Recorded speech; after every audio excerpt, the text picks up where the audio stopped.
Hello, today I'll read from the book of 1 Samuel, the chapter 20. In chapter 19, it was about Saul, that he tried to kill David because of his ego. And now, and in front of Jonathan, he said something else, but after that, Saul wanted to capture him again, and it was that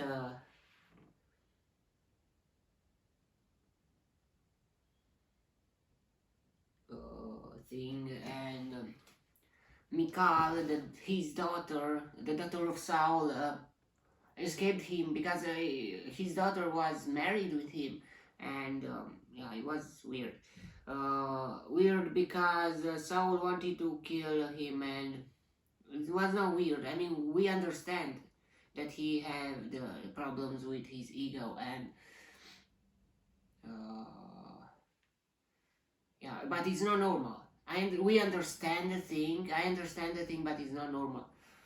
And now let's see what's happened in the chapter 20. Then David fled from Naioth at Ramah.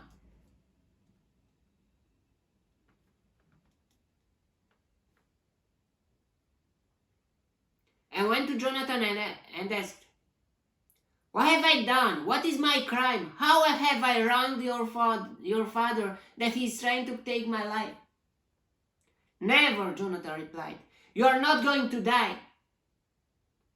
Look, my father doesn't do anything great or small without confiding in me. Why would he hide this from me? It's not so." But David took an oath and said, "Your father knows very well that I have found favor in your eyes, and he has said to himself, 'Jonathan must not know this or he will be grieved.' Yet as surely as the Lord lives and as you live, there is only a step between me and death." Jonathan said to David, "Whatever you want me to do, I'll do for you." So David said, "Look, tomorrow is the new moon festival, and I am supposed to dine with the king, but let me go and hide in the field until the evening of the day after tomorrow. If your father misses me at all, then tell him, 'David earnestly asked my permission to hurry to Bethlehem, his hometown, because an annual sacrifice is being made there for his whole clan.' If he says, 'Very well, then your servant is safe. But if he loses his temper, you can be sure that he is determined to harm me. As for you, show kindness to your servant, for you have brought him into a covenant with you before the Lord. If I am guilty, then kill me yourself, or hand me over to your father.'"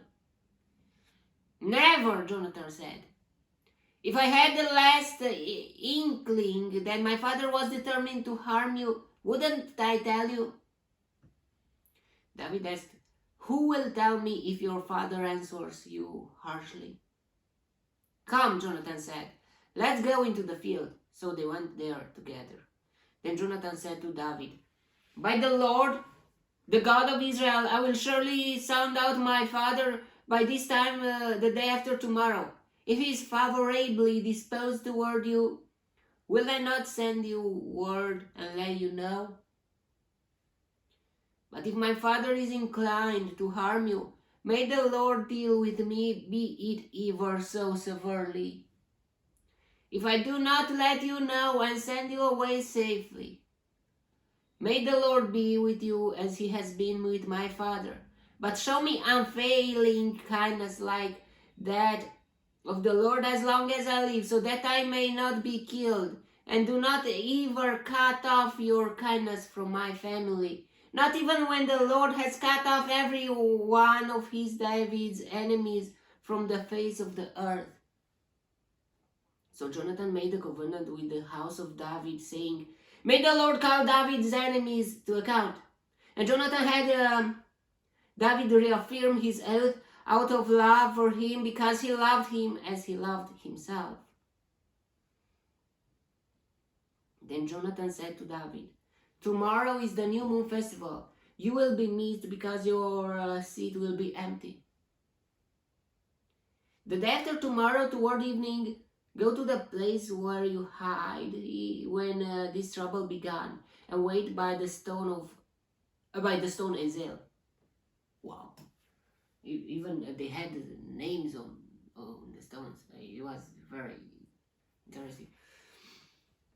I will shoot 3 arrows to the side of it as though I were shooting at the target.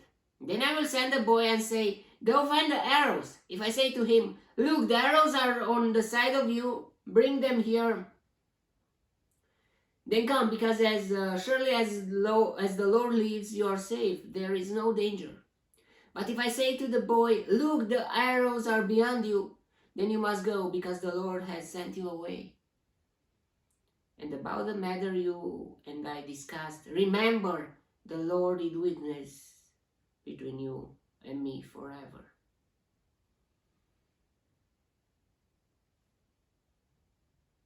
That oath, true friends. They were really true friends. It's not so people who are together and like this, or yeah, it's not about love, that kind of arrows or something like that. It was about friendship and yeah, but let me ask you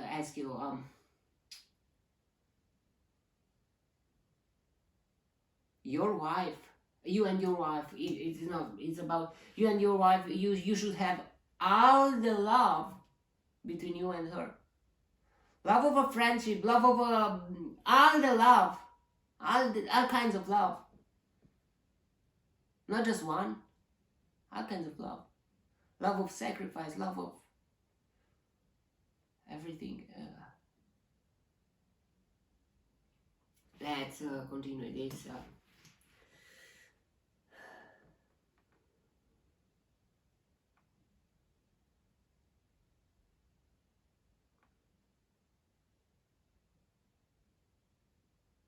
So David hid in the field. And when the new moon festival came, the king sat down to eat. He sat in his customary place by the wall opposite Jonathan, and Abner sat next to Saul. Abner was... who was Abner? I don't... Son of Ner... I don't remember. Abner was the general of Saul army, I think. Yeah. So next to Saul, but David's place was empty. Saul said nothing that day, for he thought something must have happened to David to make him ceremonially unclean. Surely he is unclean. He is unclean.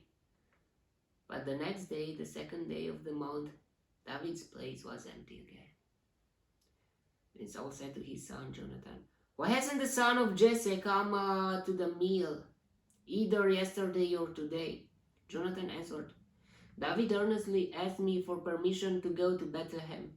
He said, let me go because our family is observing a sacrifice in the town, and my brother has ordered me to be there.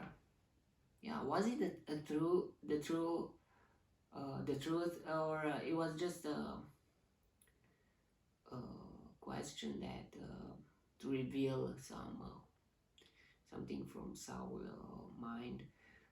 Yeah, but was it true? I mean, what if he, as a king, would verify if it's true or not?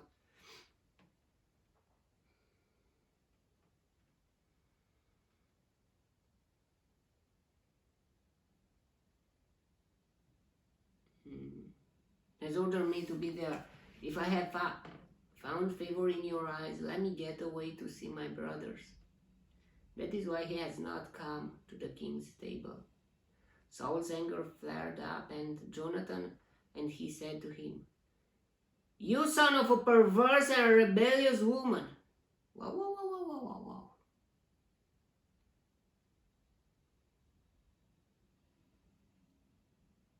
What are you saying?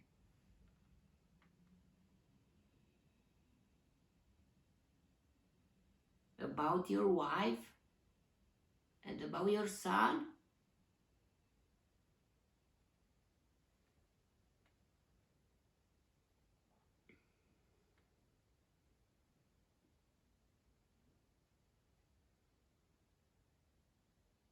But what was the relationship between him, and his mother?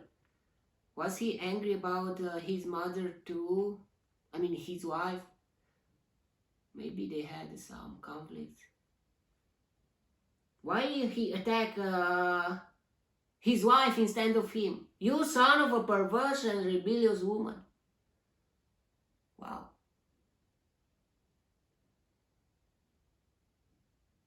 For sure, it's something happened between Saul and his wife.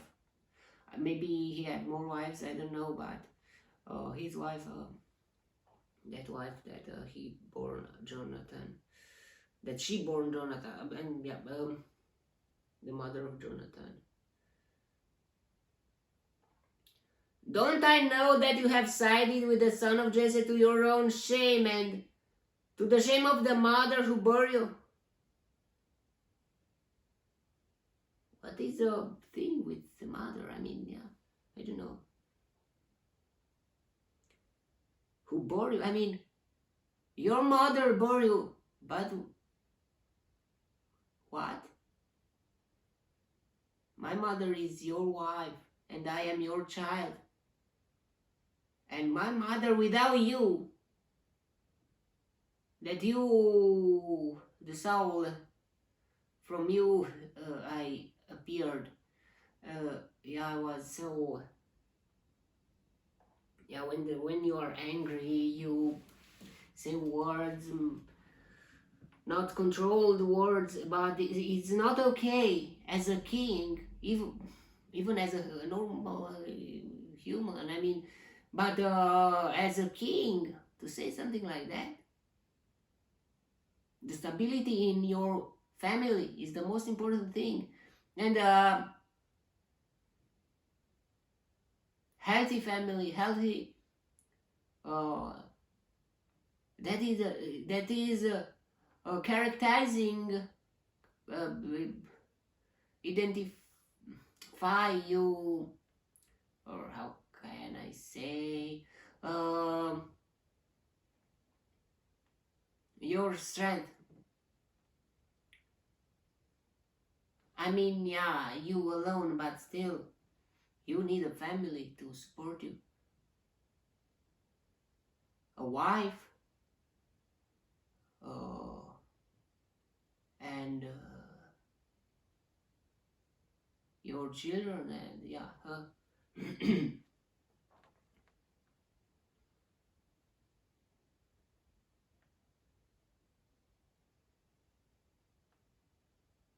Let's continue.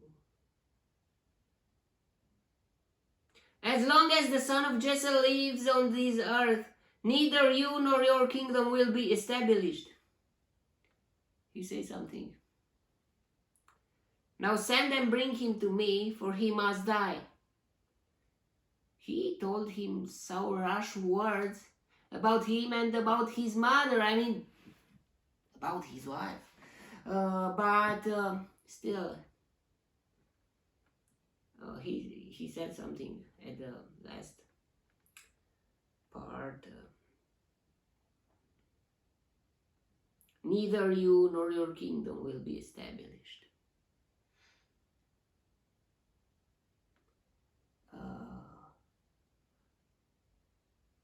I know you care about the son of Jesse, but he will take your throne. Don't you realize that? Don't you see that? And I love you. It was his words of love for his child. It was very weird, but it was a kind of love there too. He was worried about Jonathan. He wanted that he to be the next king.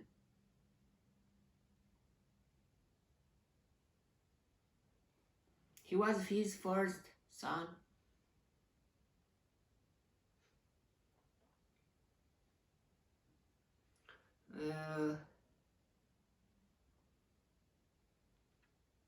Now Sam, then bring him to me, for he must die.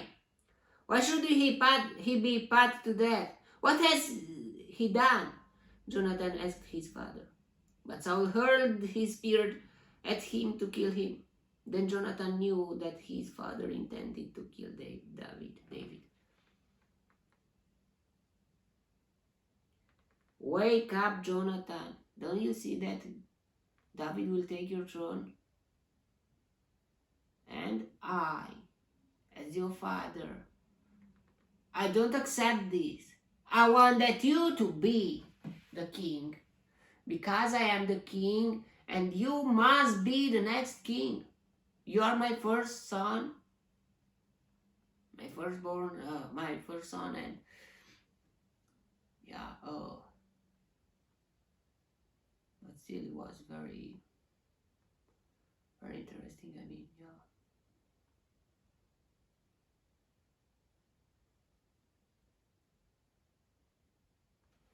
Let's continue.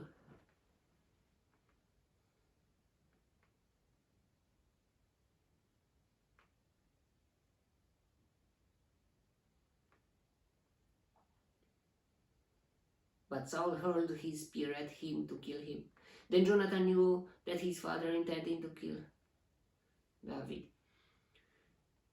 Jonathan got up from the table in fierce anger. Jonathan was angry. On that second day of the month he did not eat because he was grieved at his father's shameful treatment of David. In the morning Jonathan went out to the field for his meeting with David. He had a small boy with him, and he had said to the boy, "Run and find the arrows I shoot." As the boy ran, he shot an arrow beyond him.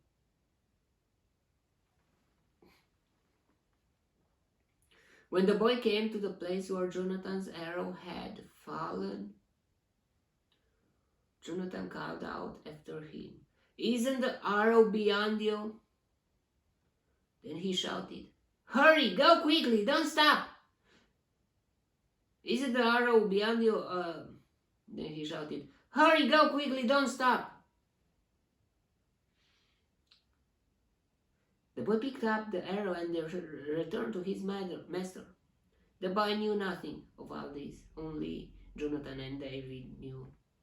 Then Jonathan gave his weapons to the boy and said, "Go carry them back to town." After the boy had gone, David got up from the south side of the stone and bowed down before Jonathan 3 times with his face to the ground. Then they kissed each other and wept together, but David wept the most. Jonathan said to David, "Go in peace, for we have sworn friendship with each other in the name of the Lord, saying, 'The Lord is witness between you and me, and between your descendants and my descendants forever.'" Yeah, it was a bit weird. I mean, they kissed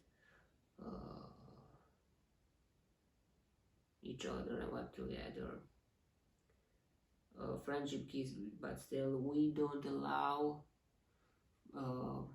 because of the sodomy nowadays, and I think they were not, but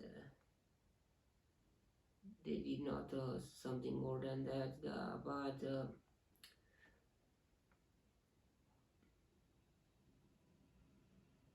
some people their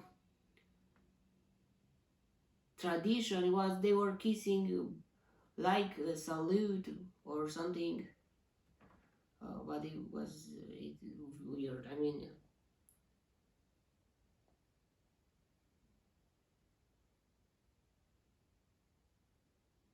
Jonathan said to David, "Go in peace, for we have sworn friendship with each other in the name of the Lord, saying, the Lord is witness between you and me, and between your descendants and my descendants forever." Then David left, and Jonathan went back to the town. It's a word here. The Lord is witness between you and me, and between your descendants and my descendants forever.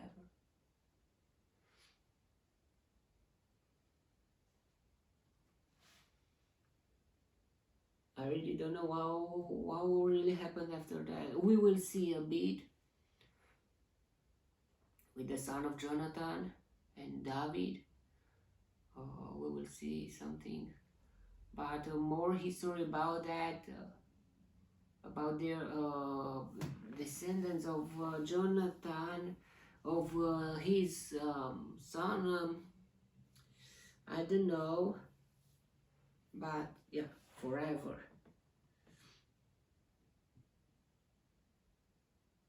If we analyze the things, for sure we will see the truth of all of the genealogy, that maybe they are switching together, and or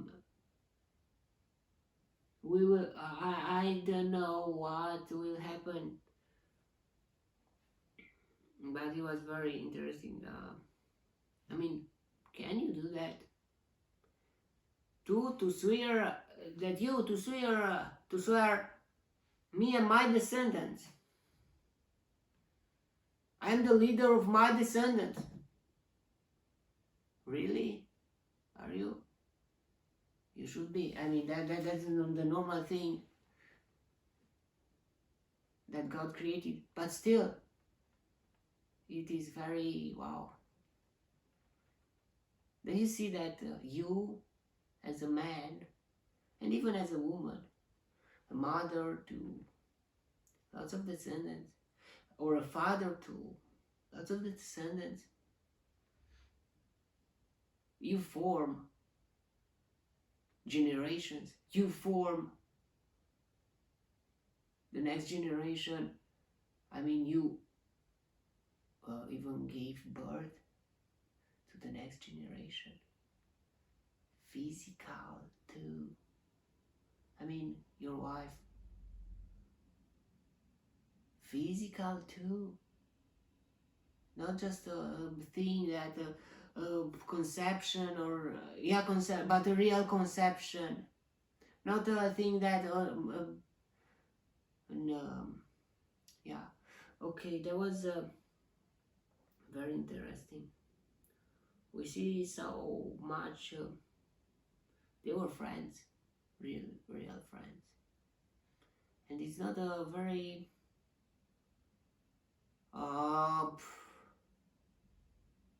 can I say, not all the people are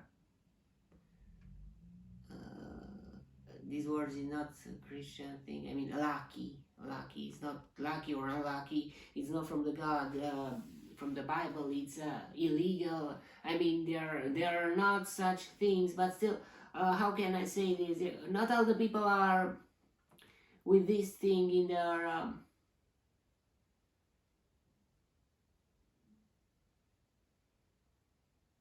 life. To have friends and real friends, and you can form, but still it's not I think it's about forming and modeling and lots of things like that, and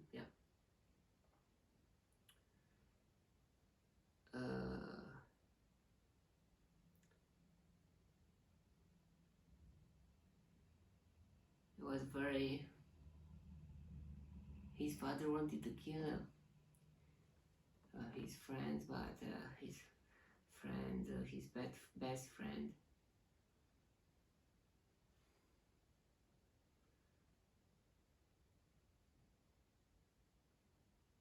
We can understand a bit Saul too, because he cared about his son too, and he told him some rash words, and revealed himself um, about his care of him, of his worry of him, about the future, his future to be the king. Yeah, the human race is very weird. I mean, you think that is a good thing, and if you realize things like that, I mean, it really is. But in his life,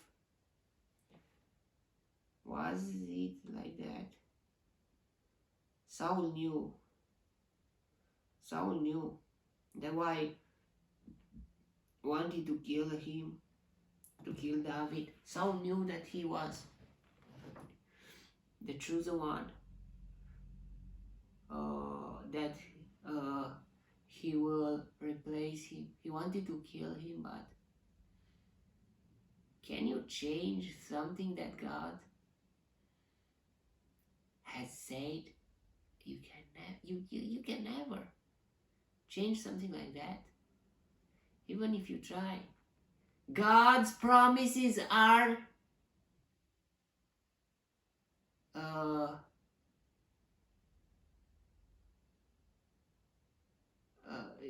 even the time, even the all the earth is going, is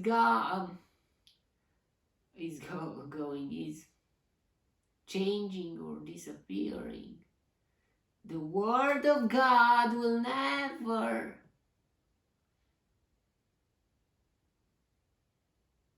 disappear. If God says something, then it will happen. It's a fact. It's not just maybe not. Yeah, sometimes when God is saying, or when God is promising something, maybe some words are with conditions. If you do that, if you do this, I will make this. And you must trust God, because He's God. God is God. God is not a human. When God is saying something, it really happens. It's a fact. Let there be light, and it was light. Let's separate the night, the dark and the light, and it was the first day, and so on. Let the oceans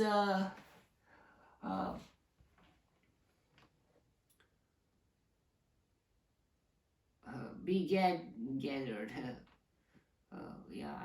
the earth, we know the Genesis,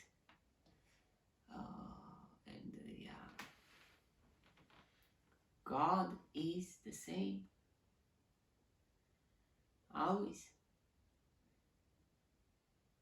His words are fact. If God is saying something, that will happen without anything that nothing can stop God.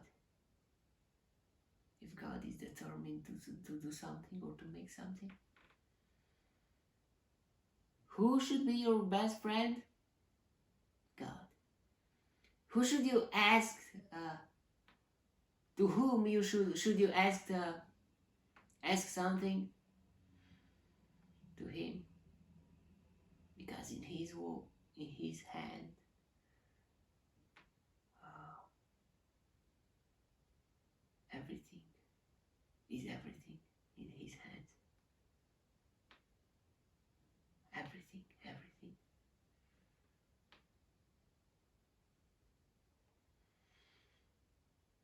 yeah, that was the chapter. So we must be very careful, and we must put seriously in when God is saying something. You should value that. And God is saying lots of things. By if you read this, because God had said lots of things, you should just discover it.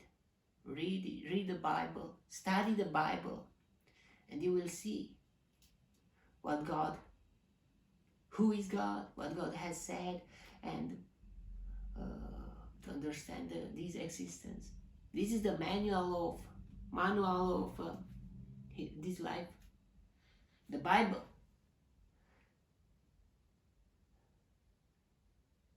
If you buy some machinery or something, you will get a manual of instructions. This is the manual of instruction of this life, of this existence, of our role in this. And we should read the Bible. We should study the Bible. And it's not just that, because here is God Himself. Yeah, either paper or ink or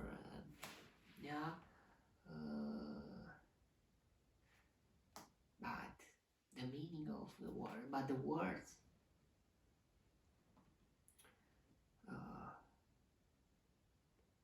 That was the chapter. May the God bless me, protect me, and delight me in the chapter 2.